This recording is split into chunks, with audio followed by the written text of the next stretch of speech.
I'm going to show you how to really improve your slur technique on the classical guitar. So let's start right away.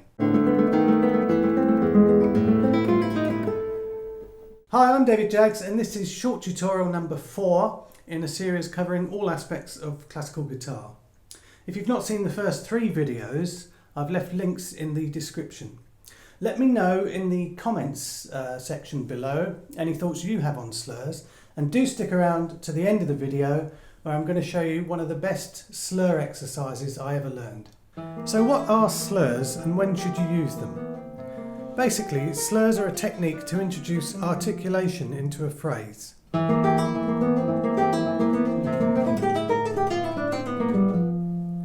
They can make a passage much easier to play and give the right hand a break. They can speed up solo lines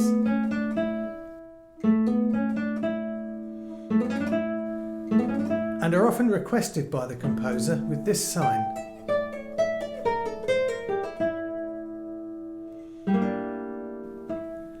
Don't confuse the sign for slurs with a tie, meaning the same note is not replucked.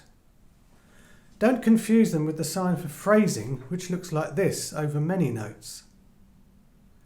The sign for slurs is like this, between 2 different notes, ascending or descending. Slurs are an essential technique of our instrument. The basic idea behind them is to sound a note using the left hand only. Try plucking a G on the 3rd fret of the 1st string and bring down your 2nd finger afterwards to produce another note without plucking again with the right hand.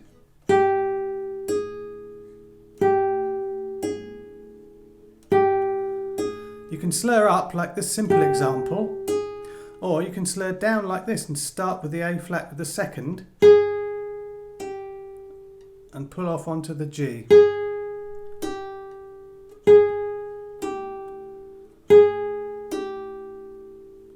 Electric guitarists refer to slurs as hammer-ons and pull-offs. If you're on an electric guitar and you've got the gain of your amplifier turned right up, you really don't have to do a lot of work to make them happen.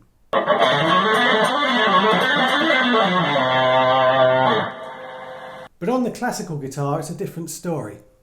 If I use the same amount of force on an ascending slur as I did in that clip on the electric guitar, I'd lose the 2nd note. If I use the same technique for descending slurs as on the electric, just lifting the right hand finger, again the note is lost. As I said, later I'm going to show you an awesome exercise for improving your slurs, but let's begin by refining the technique. It's not just a question of the force that you use in the slur, but one of the most important things with ascending slurs is to move the slurring finger fast. I don't mean to play fast notes, but to move the finger at speed.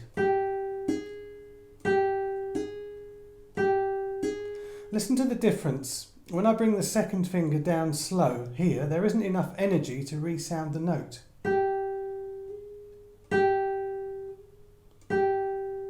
So you need more speed. If you do it too slowly, you're almost muting it, which is the exact opposite of what we want to do. Experiment with raising the slurring finger to different distances from the fretboard and see how it feels. You don't want to be too far away. It's much more difficult to hit the right spot. But you don't want to be too close either, because you can't get the speed, you can't build the speed up. So you need to be somewhere about a couple of centimetres, that kind of distance. Now the other crucial factor, and this is really crucial, is the position of these first knuckles of the left hand.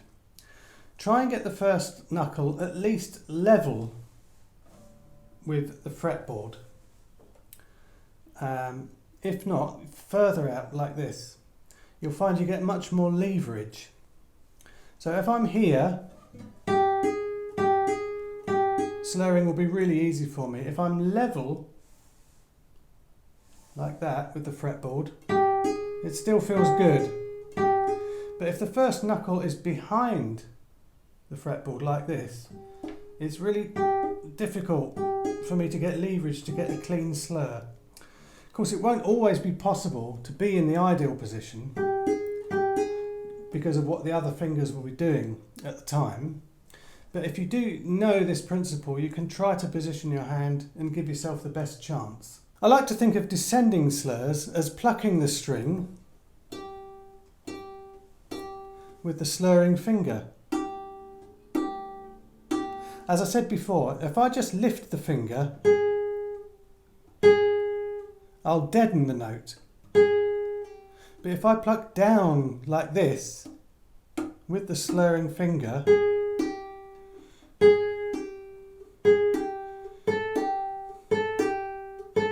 I can get a reasonable amount of sound. Again, the position of these knuckles, the first left-hand knuckles, is crucial. Try playing a descending slur and change the position while you're doing it to feel the difference. It should all start to make sense when you do this. It's really hard here, not so bad here when you're level, but if you're out a little bit,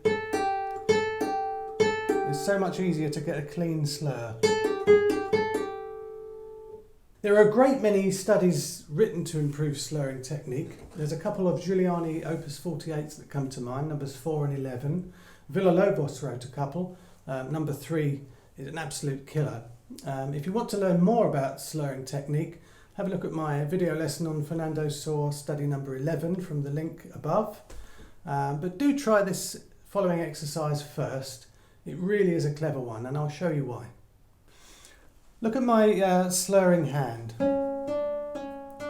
I'm slurring 2 to 3, but notice how my fourth finger is moving also. It's giving a little extra energy, it's helping 3 to make the slur. So what would be a more efficient way of exercising just the third finger? If I hold down 4 on the G sharp on the first string like this, this means 3 has to work all on its own. It's harder for 3 to make the slur, but you're doing it more good, it's going to get stronger faster. Now if we apply this principle to all the fingers, we're going to end up with this really fantastic exercise that I mentioned at the beginning. Let's start with open to 1. Now these fingers are not often worked on during slurs. People are often really shocked at how weak the first finger is in this exercise. So what I want you to do is to hold down 2, 3 and 4 on the 2nd, 3rd and 4th frets on the B string. And then I want you to play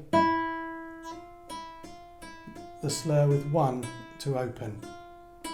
So we're going to start with the open string and slur on, and then off, and then we double the speed, then we go back to slow, half speed,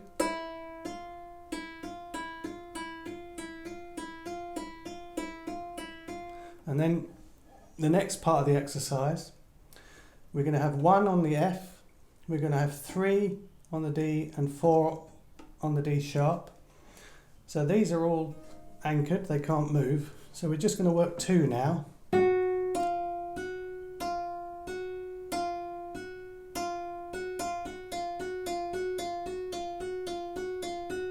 then we repeat. So doing it slow shows the finger how to do it, and then you're going to practice it faster.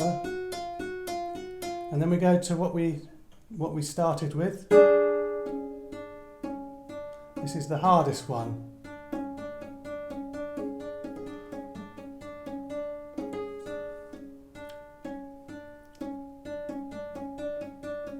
And to finish with, you leave 1 and 2 where they are on C and C sharp, and we're going to have the 3rd on the G,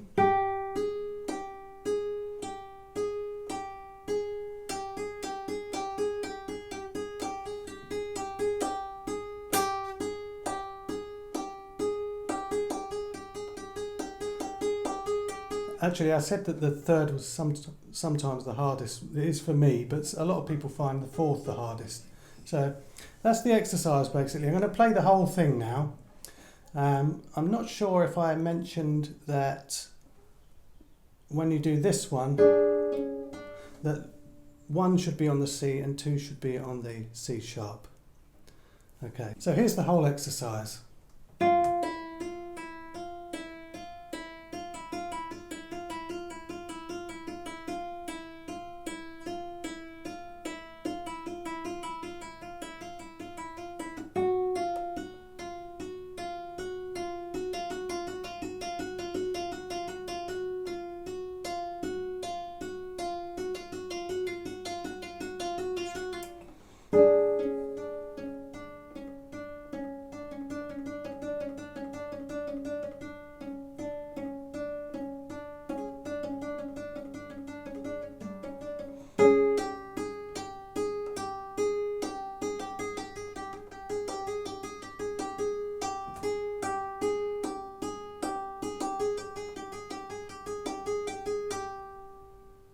Remember to check out classicalguitar.online in the description for other lessons and much more.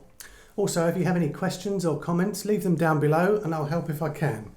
Check out the other short tutorials and don't forget to subscribe so you can see more videos like this in the future. Thanks so much for watching. See you next time.